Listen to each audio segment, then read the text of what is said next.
నమస్తే, నేను మీ సతీష్. ఆంధ్రప్రదేశ్లో కూటమి ప్రభుత్వం పాలనని గాలికి వదిలేసి ఈ రోజున రాజకీయ కక్ష సాధింపుకే ప్రాధాన్యత ఇస్తూ ఉంది. వల్లభనేని వంశీ అరెస్టు కూడా అందులో భాగమే. ఈ రోజున ఆయన ఆరోగ్య పరిస్థితి పైన కుటుంబ సభ్యురాలు అలాగే ఆయన సతీమణి ఆందోళన చెందుతూ ఉంటే, ఇంకో వైపున బెయిల్ వచ్చేటువంటి సమయానికి కావాలని మళ్ళీ పీటీ వారెంట్లు వేస్తూ రాజకీయ కక్ష సాధింపులకి పాల్పడుతూ ఉన్నారు అధికారులు, కూటమి ప్రభుత్వం.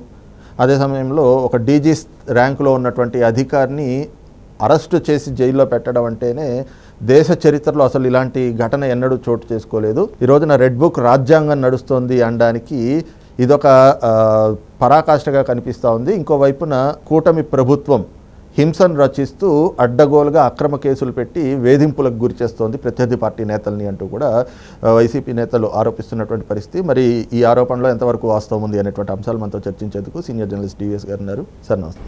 నమస్తే సార్. వల్లభనేని వంశీ ఆరోగ్యం క్షీణించిపోయింది, ఆయన స్పృహ తప్పి పడిపోయాడు.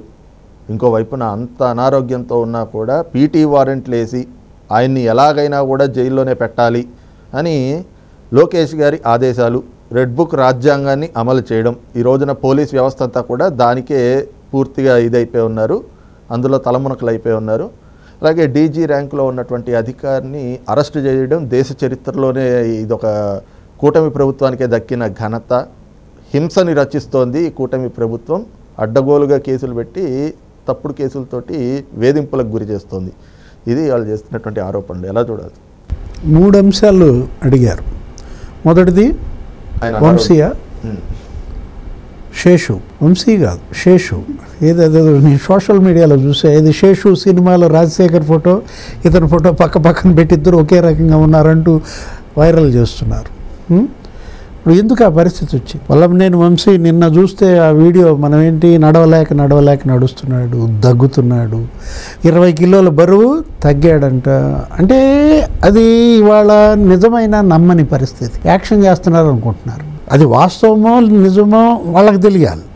కానీ జనం ఏమనుకుంటున్నారు, అది అతను ఏదో యాక్షన్ చేస్తున్నాడు, వీళ్ళు మహానటులు, ఇప్పుడు ఒకళ్ళనొకళ్ళు మించిపోతున్నారు. అసలు వీళ్ళ నటనలో ఇప్పుడు జగన్మోహన్ రెడ్డి మనం చూసాం, అతనికి ఏదో భాస్కర్ అవార్డు అంటారు, ఇంకొకటికి ఎవడికో ఆస్కార్ అవార్డు అంటారు. ఇవాళ వంశీ నిజమైన నమ్మని పరిస్థితి అనమాట. ఇప్పుడు 90 రోజులుగా ఆయన ఇప్పుడు జైల్లో ఉన్నట్టున్నాడు. ఏదో ఒక కేసులో బెయిల్ వచ్చింది, SC/ST కేసు, సత్యవర్ధన్ కిడ్నాప్ కేసులో. టీడీపీ ఆఫీస్పై దాడి, అది ఆ దహనం కేసు ఇవాళ ఏమో తెలుస్తుంది అనుకుంటా. అది వచ్చినా రాపోయినా ఆల్రెడీ పీటీ వారెంట్ ఇచ్చినట్టున్నారు. ఏది, ఆ నకిలీ ఇళ్ల పట్టాలు. అసలు ఎంత దారుణం సతీష్. అసలు ఎప్పుడైనా విన్నావా? నువ్వు ఇళ్ల పట్టాలు చాలా చూశారు కదా, నకిలీ ఇళ్ల పట్టం ఎప్పుడన్నా నువ్వు చూసావా?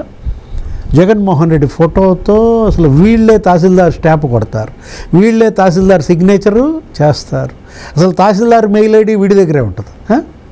ఇక్కడే కాదు, ఇప్పుడు సరే ఇది ఈ కేసు ఏది, ఇక్కడ మన గన్నవరంలో నకిలీ ఇళ్ల పట్టాలు, ఓట్లు ఎంచుకున్నాడు, వాళ్ళని నమ్మించి మోసం చేశాడు. ఆ తర్వాత అందులో 120B ఇవన్నీ ఉంటాయి, సెక్షన్ 420. అసలు మచిలీపట్నం నకిలీ ఇళ్ల పట్టాల సంగతి ఏంటి? పేరుని నానియా? ఇప్పుడు ఇక్కడ కేసు పెట్టారు, ఇక్కడ మరి వంశీని జైల్లో పెడతారు.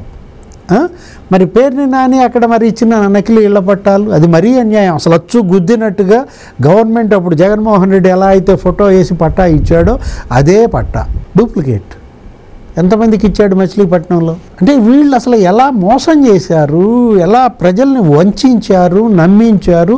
నమ్మక ద్రోహం. 120B అంటే ఏంటనుకుంటున్నా? నమ్మక ద్రోహం అన్నమాట. 420 నీకు తెలుసు, ఏది చీటింగ్ అనమాట. అసలు నకిలీ ఇళ్ల పట్టాలు సరే, అసలు నకిలీ స్టాంపులు తెలుసా? ఏది నకిలీ డాక్యుమెంట్స్, నకిలీ పాస్ పుస్తకాలు, రైతు పాస్ పుస్తకాలకి నకిలీ పుట్టించారు. వాడే ఆపడు, నా భూమి నాకు తెలియకుండా వాడు తాకట్టు పెట్టుకుని వాడు రుణం తెచ్చుకున్నాడు. ఇది ఒంగోలులో స్కామ్. ఏది 200 కోట్ల రూపాయలు ల్యాండ్ మాఫియా, అందులో 75 మంది అరెస్ట్ అయ్యారు. ఇప్పుడు నకిలీ పాస్ పుస్తకాలు, అసలు నకిలీ ఇళ్ల పట్టాలు, అసలు నకిలీ ఓటు కార్డుల. ఎక్కడ?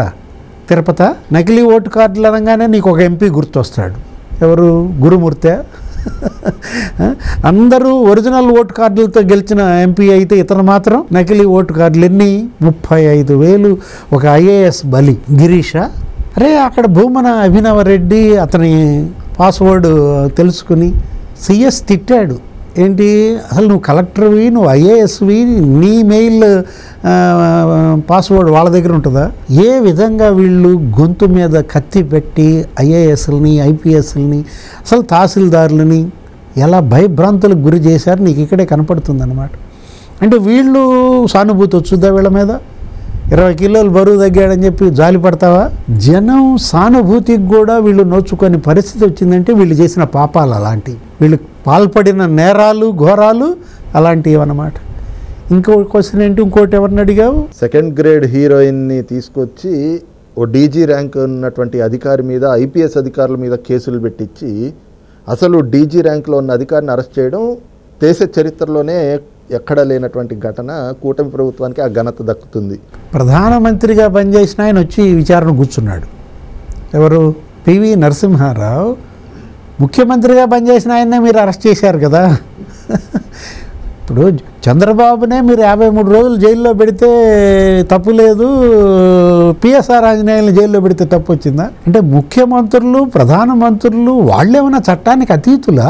ఐపీఎస్ అంటే నీకేమన్నా లైసెన్సా? ఇప్పుడు మనకు తెలిసేదో పోర్టర్ లైసెన్సు ఉంటాయి రైల్వే స్టేషన్లో, అట్లా వీళ్ళకి ఏమన్నా లైసెన్సా ఏంటి? ఐపీఎస్ అంటే నువ్వు కిడ్నాప్ చేస్తావా? అతనికి ఉండాలి ఆ జ్ఞానం. ఏది? నేను ఐపీఎస్ని, నేను వీళ్ళు చెప్పినట్టుగా నేను ఎందుకు చేయాలి అన్న జ్ఞానం ఉంటే ఇప్పుడు ఈ పరిస్థితి ఎందుకు వచ్చింది? ఆ ఇంగిత జ్ఞానం కొరవడబట్టే డీజీ కావాల్సినాడు జైల్లో కూర్చుని ఖైదీ అయ్యాడు. డీజీ కావాల్సినాడు ఖైదీ అయ్యాడంటే అతను స్వయంకృత అపరాధం. ఆ రోజు అతను భ్రమల్లోకి వెళ్ళిపోయాడు. జనాన్ని భ్రమల్లోకి ఎలా అయితే పంపారో, వైసీపీ నాయకులు ఎలా భ్రమల్లో మునిగారో, జగనే సీఎం, ఇంకో 30 ఏళ్ళు ఆయనే ముఖ్యమంత్రిగా ఉంటాడు అనుకున్నాడు పాపం పిఎస్ఆర్ ఆంజనేయులు. నన్నేదో డీజీపీ చేస్తాడనుకుని భ్రమపడ్డాడు. చెప్పిందల్లా చేశాడు. ఎక్కడ పారిశ్రామికవేత్త?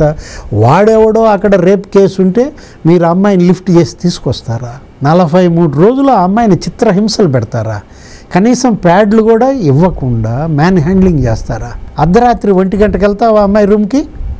విచారణ అర్ధరాత్రి 1 గంటకి చేయమని ఎవడు చెప్పాడు?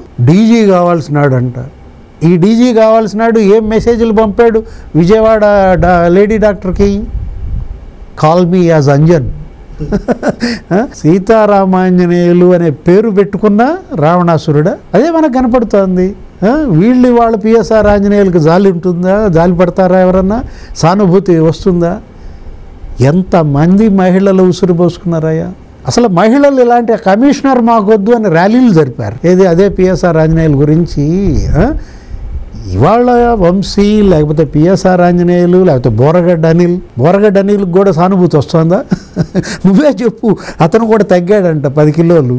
ఇతను 20 కిలోలు తగ్గితే అతను 10 కిలోలు తగ్గాడంటే ఇతను నడవలేకపోతున్నాడు. ఎవరు? వంశీ. అతన్ని చూసావుగా, బోరగడ్డ అనిల్ నడవలేకపోతున్నాడు. అసలు ఆ వెహికల్లో ఎక్కి కూర్చోలేకపోయాడు. 2 కూర్చోబెట్టాల్సి వచ్చింది. అంటే ఆ బోరగడ్డ అనిల్ అసలు నోటి దూల. ఇప్పుడు వంశీ నోటి దూల. కొడాలి నాని, అర్జూర్ నాయుడని, లవంగం నాయుడని, వాడని, వీడని. అసలు నీకు వాళ్ళు లేకపోతే రాజకీయ భవిష్యత్తు ఉందా? ఆయన దగ్గర బీఫామ్ తీసుకుని ఆయన్ని ఈ విధంగా మాట్లాడతారా? ఆయన వయసు కన్నా విలువ ఇవ్వాలి కదా, గౌరవం ఇవ్వాలి కదా. లోకేష్ను ఉద్దేశించి మాడగాడని, అదని, ఇదని.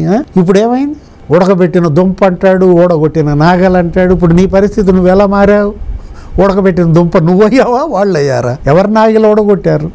జనం ఇవాళ ఎవరిని ఓడించారు? అతను లోకేష్ని 90,000తో గెలిపించారు. నిన్ను ఎంతటితో ఓడించారు నిన్ను? అంటే ఇదే. ఏది? కళ్ళు నెత్తికెక్కితే ఇవాళ జనమే ఆ కళ్ళని కిందకి దించుతారన్నమాట. ఇంకా వీళ్ళకి ఏదో సానుభూతి వస్తుందంటే సానుభూతికే అనర్హమైనటువంటి పార్టీ వైఎస్ఆర్ కాంగ్రెస్ పార్టీ. సానుభూతికే అనర్హులు వీళ్ళంతా కూడా. వీళ్ళ ఎమ్మెల్యేలు, వీళ్ళ ప్రజాప్రతినిధులు. ఇప్పుడు ఇంకో కేసు పడిందంట వంశీ మీద. ఏంటది?